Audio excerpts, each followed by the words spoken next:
หัวนี่ฝันว่าไปบ้านแหอะไรกับปูได้ปลามาวันนี้เดี๋ยวหน่อยมาน้ำเดี๋ยวหน่อยเอาปลามาให้เนี่ยครับปลามาบ้านแหนู่นได้ปลาหลายโอ้คนซื้อหลายเลยละที่มันคเพราะนซื้อว่าไม่ใช่ของนี่หรอกอันคนลูกบอลเขาซื้อว่ามันราคาว่าเราถืออยู่โอ้งวดลูกหันกระถือบ่ปูคนถือกับว่ามันเลขค่ายว่าโอ้ได้มาเนี่ยคนเลขซื้อวันนี้30 ใบพ่อ20 ใบให้หนู20 ใบป้าตัว158ปูบอกคนไปซื้อบ่ปูคนซื้อแล้วก้อนแล้วเลยมันเลยเข้าตัวนี้นะเขาบอกเราว่าเป็นเอาเลขน้ำปูไปซื้อบอส่วนนั้นอันบอกเขาหลังวันนี้ก็มันเลยเข้ากันโอ้ครับผมตาฝันมาเลยฝันว่าฟันแหน่แหก็หาปลาได้ปลาน่ะปลาไม่7 ที่ 8ได้บางที่ครับน้ำหนึ่งได้บางที่ครับโได้บางที่โอ้ผมซื้อหลายตัวเลยเอาไม้เบิ่งอยู่หมู่ว่านคนโอ้เขาเจ้าซื้อหลายบ่ปูซื้อละทีลอตเตอรี่แม่ลูกพ่อว่าแล้วถืออยู่ว่าหันอันงวดว่าหันเพิ่นก็ถือน้ำบ่ปูถืออยู่โอ้ครับผมเปิดการทุนเหมือนว่ามันซื้อเบิด5,000ถือ4,000เนาะโอ้ครับผมได้2 ใบได้4,000ก็ถึงกับไม่ใส่ยี่ดอกครับด้อยครับผมใส่ตัวยาที่พันยังไข่เนาะปูนเดี๋ยวนี้ปูห้างไปโดนเนาะปูเนาะปูห้างโดนอยู่ห้างโดนครับผมว่าปูไปเอาเลขในเนาะคือเห็นเงียบเนาะพอเห็นตัวมาบอกกันเนาะแต่ละงวดสนอกนี่แต่คนโทรมาเหมือนเนี่ยโอ้พอดีโยมก็จะโทรมาเอาเพื่อสิที่โศกสันโยมโทรมาลูกปูเอาเลี้ยไปให้เฮ็ดพ่อขนาดเลี้ยต้องหาว่าโอ้เรียกว่าลูกพ่อนั่นเฮ็ดได้เนาะลูกพ่ออยู่วัดเขาไปไหมครับผมอันนี้ลงไว้สัก1,000%ก็เด้อเห็นว่าเพิ่นเอาเสี่ยวเหรียญไว้เฮ็ดปูเลยบ่เฮ็ดบ่ปูบ่ทำพิธีอันนั้นว่าที่บ่ทำพิธีเหรียญติแต่เราบ่เคยว่าที่สิ้นจะซุ่มบอกกันนั่นนะอยากกดเขาบอกนั่นบอกเช็ดมองซื้อบอกเลยคุณนะไว้ว่าซั่นเสื้อผูกคอนั่นบ่ปูแน่นซั่นคันเสื้อผูกคอนี่ปูเฮ็ดอยู่มันบ่เฮ็ดอยู่แล้วเอาไปเฮ็ดมองทั้งมองมันคิ้วครับมองมันนี่คิ้วมองผู้มีคิ้วต้องไปเฮ็ดอยู่หม่องภูมิมันนี่เขาสิได้ต้องมีภูมิเฮ็ดกันเฮ็ดอยู่แม่นกันภูมิเฮ็ดอยู่ในวัดบ่ได้บ่ปู่เฮ็ดอยู่ในวัดบ่ได้บ่ได้แล้วภูมิมันสิอยู่ว่าซั่นล่ะเอาหาภูมิมันนี่ครับผมเป็นจังได๋ดอกเฮ็ดบายบ่เรียกมื้อสบายไอ้ยังเม็ดบ่เฮ็ดจังคืนดอก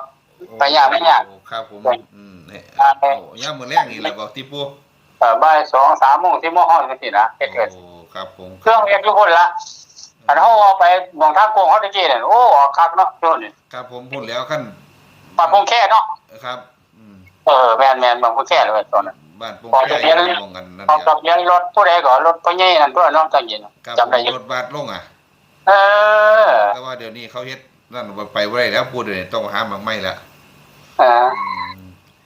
แต่อยู่นี่3เด้แต่อยู่นี่3ฮุบเด้ครับผมปู่อันที่ไปที่ได้นี่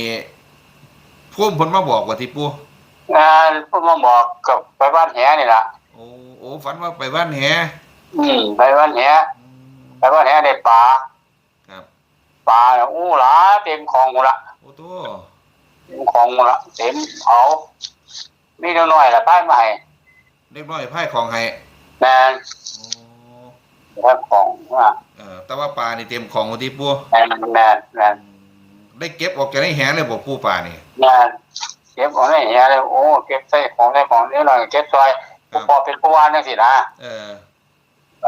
ลูกเลยล่ะลูกก็3 คนหมดละ3 คนล่ะก็10 กว่าปีแล้วนี่น่ะก็ได้สิวันมานี่ล่ะปู่ตีเป็นตัวใดก็ปู่158 185กับเป่านะครับ2ตา1558โอ้ย158 758นั่นแล้วนี่แต่ว่าสิบ่มาตองเนาะบ่ตองเนาะบ่มาตองว่าที่ปู่บ่เอา58 8หาเนี่ยล่ะโอ้2ตัวก็58 85 15นี่ล่ะว่าติ แม่นแม่น เอา1815ตัดไป2ตัวไปนำนะปูเนาะ นะ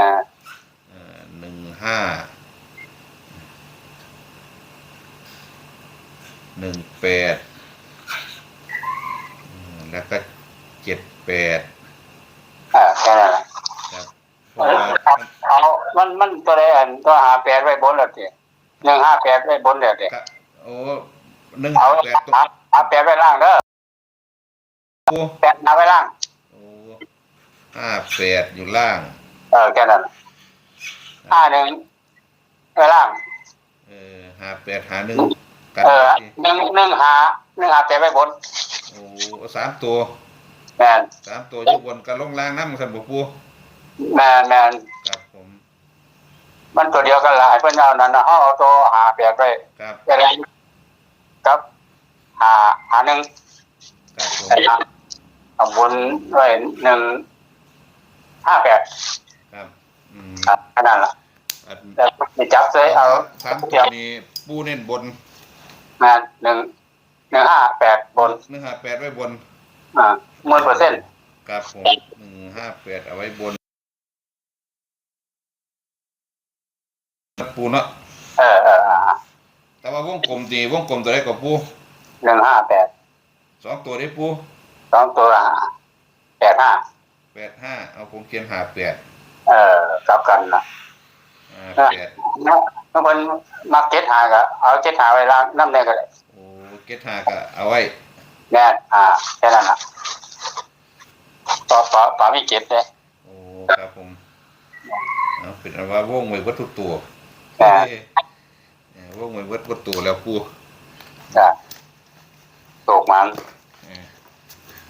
ไก่เขาวันซาแล้ว ครับใกล้เขาพรรษาแล้วจังว่าผมโทรหาปูน่ะปกติปูแม่นนะช่วงที่เขาพรรษานี่ท่านดอก แต่ว่างงๆไม่ได้หมายถึงก็ตัวชินนะเราใส่เนาะ โดนโทรไปนึงนะปู ก็งวดนี่เอาแค่นี้กันว่างวดหน้าจังเดี๋ยว